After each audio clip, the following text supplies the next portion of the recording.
Well, welcome back to the West Ham Network. This is the 5 things we learned from the fourth round victory as West Ham beat Arsenal at the London Stadium 3-1 last night. What an amazing victory. We had time to compute it, we've had time to sleep on it, and it is a good feeling. West Ham now take on Liverpool in the quarterfinal as we travel all the way up to Merseyside in a winter fixture congestion, and it's the week commencing the 18th. We take on Liverpool at Anfield in the quarterfinals. But do you know what? If West Ham can play anywhere near the levels that what we played against Arsenal last night, then we do stand ourselves a very good chance. And why bloody not? Anyway, let's get on to the first point of the game. And that is all about this man here. Number one, what's the first thing I learned about this game? Konstantinos Mavropanos is the geezer we're going to talk to you about today. Composed central defender, someone that likes to get forward. He travelled with the ball at one point in the game and he looked solid, but he brought a sense of calm back in our defence. A lot of people calling and thinking that we're conceding quite a lot of goals, but Konstantinos Mavropanos looks like he's a bit of a unit, takes no nonsense, gets stuck in, travels high, jumps high, good on the ball, good with his feet, likes a long ball pass, long distance pass as well. So definitely a quality player there. Someone that you could potentially see move into a starting position. But what could be up for question is who could he start beside? Because the player he started beside in the game against Arsenal was this man right here, and his name was Naif Aguerd, who had an element of swagger about him. As I talked to you about my point number 2, the second thing I learned about this game against Arsenal is when Konstantinos Mavropanos came into the side, he brought a sense of calm, not just to himself, not just to the defence, but to this guy here, Naif Aguerd. And Naif Aguerd had that element of swagger.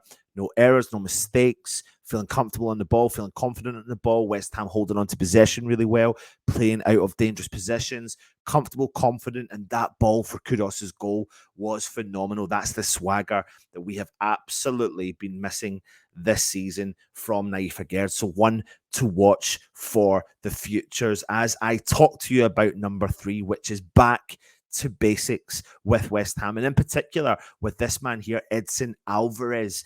I said to you over the past couple of weeks that when you've got a player like him, he is phenomenal at breaking up play. He is phenomenal at tackling the ball. He is phenomenal at regaining possession back. What we don't need from Edson Alvarez is to carry the ball and drive forward at teams. And if he does not do that and concentrating on breaking up the game and doing the basics and regaining possession and turning the ball over and winning the first balls and winning the second balls, then we're going to have a phenomenal footballer on our hands. And that's exactly what he did last night against Arsenal. He went back to basics. There was no need to carry the ball for longer than not necessary, which is what he did against Aston Villa and what he sometimes did against Everton as well. He is going to be a big miss for us against Brentford because I feel like this game could kick us on moving forward in the Premier League and in all the other cup competitions.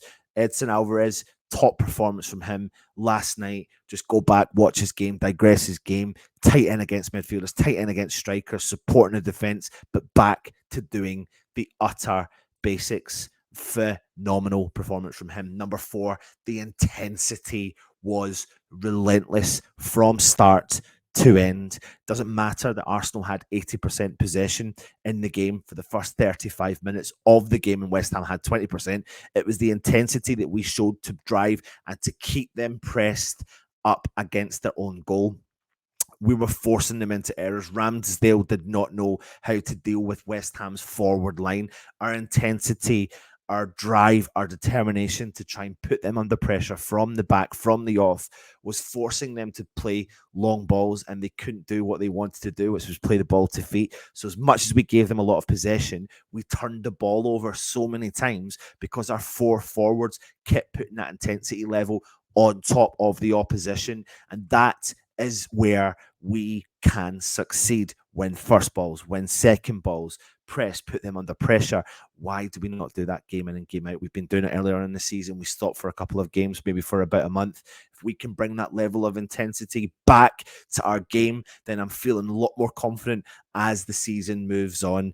As I give to you my final point, the final thing I learned about this game is this guy Kudos is a geezer. This guy Kudos is quality. What a phenomenal player we've got in our hands. He is clever. He is precise. He is very skillful on the ball, but not just all of that. He brought his defensive mindset, his defensive abilities to this game today, in particular last night against Arsenal. He tracked back. Him and Sufal worked as a unit, worked as a team, and they drove forward together. They defended together, and it really, really worked. And putting him out on the right gave him that freedom by letting Bowen go up top, gave him that freedom, and they all worked as that unified approach. Kudos, again, building up a nice little bit of a partnership and link-up play with Paqueta. Kudos is a phenomenal player. Kudos is an impact player. Kudos is definitely one that's going to brighten up our starting 11 and needs to start game in and game out, week in and week out, and prove his worth, because when he goes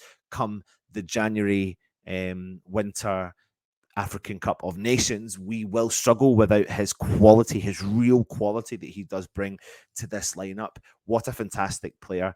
Absolutely. Now, listen, I don't want people to think I'm getting carried away, because I'm not, because we need to take these moments and enjoy them and wrap them up and feel that vibe. The tackling the team done, the unified approach. We were a unified team. We were a team unit. There was no I in team. It wasn't about individuals. It was about the whole team unit. Every single player stepped up in that game last night against Arsenal. And Arsenal, let's not forget, maybe we're missing 4 or 5 first team starting players. We questionably were missing 2 or 3. And come the end of the game, they had their full strength team out and couldn't get anywhere near West Ham. And I've been massively impressed with West Ham's performance last night. Now, let's hope we can keep that level of intensity, that teamwork, that ability, that swagger, that strength, that pressing, that intensity non-stop in the game coming up in the Premier League. Bounce back, get ourselves a victory, push ourselves up the league, come up against Olympiacos, beat them, try and qualify for the next stages of the Europa League. Bosh, the rest is history. Quarterfinal against Liverpool coming up in a very busy December. There's your 5 things we learned about West Ham. 3, Arsenal 1, as West Ham qualify for the quarterfinals of the League Cup. If you're new around here, hit the subscribe button, support the channel as much as you possibly can. If you're interested in becoming a channel member, click on the membership option. It really does help the channel out. Of course, leave the thumbs up, leave your comments, and tell me if you agree or disagree. Take it easy. And of course, come on your hands.